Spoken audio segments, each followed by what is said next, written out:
Hello everyone and welcome back to another series review. This is for The Penguin, the latest chapter in the Matt Reeves Batman universe. I believe they're calling it the Batman Epic Crime Saga, which is cool as ever. This series obviously sees Colin Farrell returning as the Penguin, Oswald Cobb from the Batman movie that was directed by Matt Reeves. And while there are a handful of returning characters from that movie, it's mostly new characters, new faces, new places, as this show kind of explores the power vacuum that was left at the end of the Batman and how Penguin is going to handle that new power vacuum. By the way, really quick, the first part of this review is going to be spoiler-free, and then eventually I will do spoilers. So if you haven't watched the show, you can do this beginning part. I'll put a timestamp in the description for when we get to spoilers, and I'll also say it several times so that you don't get spoiled if you don't want to. With that down, short answer on the show, it's fucking fantastic. Oh my god, like, it exceeded every expectation I had, and I expected the show to be great, and it blew all of my expectations out of the water. Lauren LaFranc is the showrunner of the show, and my god, what masterful work that she has done crafting this story. All of the writers, every episode is written brilliantly. Each episode improves on the previous one, which is not something you see all the time in television, especially kind of short-term limited series. And I think tonally, it was the absolute right decision to have the show be very TVMA rated R version of the Gotham that was introduced in the Batman film. Obviously, they're not going to be doing that in the movies. Warner Brothers probably wouldn't allow that. But seeing this specific side of Gotham with these characters, it worked so well. It would have been weird if they didn't do it, but I didn't know that going in. I didn't know that's what it was going to be, and it fit perfectly. If we were in a perfect world, the Batman movies would do it too, but, I digress. It probably won't happen. Colin Farrell, as expected, absolutely crushed it as the Penguin, as he did in the Batman movie.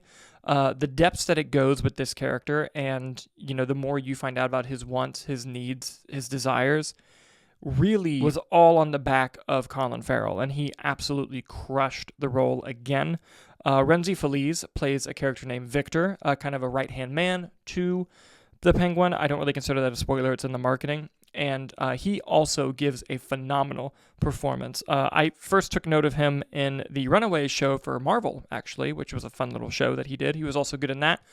He takes it to new heights in this. His character has a speech impediment that not only seems incredibly realistic and you buy every second of it, but it also plays into certain stressful situations that the character would be in and how that speech impediment could affect what's going on with him, and he did a really great job presenting that. But I gotta say, the absolute scene stealer of the series is Kristen Milioti as Sophia Falcone. Oh my god, she is fantastic in the show, which I'm sure anyone who's watched this review and has watched any other reviews and watched the show already knows. I first took note of her as the mother on How I Met Your Mother. She was also in The Wolf of Wall Street. She's been a working actor for a really long time, always killing it, but I'm glad that she finally got a spotlight role to show how insanely talented she is, because again, I'm being repetitive at this point. She absolutely steals this series. Every turn that the writing takes with her character, that the performance that she brings out, just everything worked on every single level, and I found myself being even more glued to the screen when she was on screen than the title character, which is something that I did not expect to happen. Now that I've gotten some spoiler-free thoughts out of the way, I am now going to dive into spoilers for the Penguin series. Just wanted to give you one more warning. Spoilers for the Penguin are coming, starting now. Right from the beginning, in the first episode, when you see Penguin just absolutely mow down Falcone's son, Carmine Falcone's son, because he was kind of talking shit to him.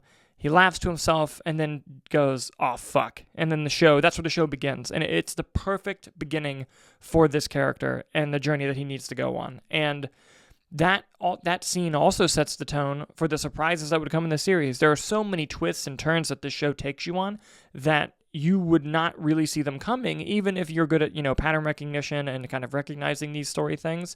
There are certain things in the show that got even me. The writing on just what a fucking sleazeball the Penguin is, and how he just lies all the time, is never loyal to anyone but himself, and the way he's just able to convince and manipulate people, especially in the first half, like the first 4 episodes of the show, masterclass of performance and writing.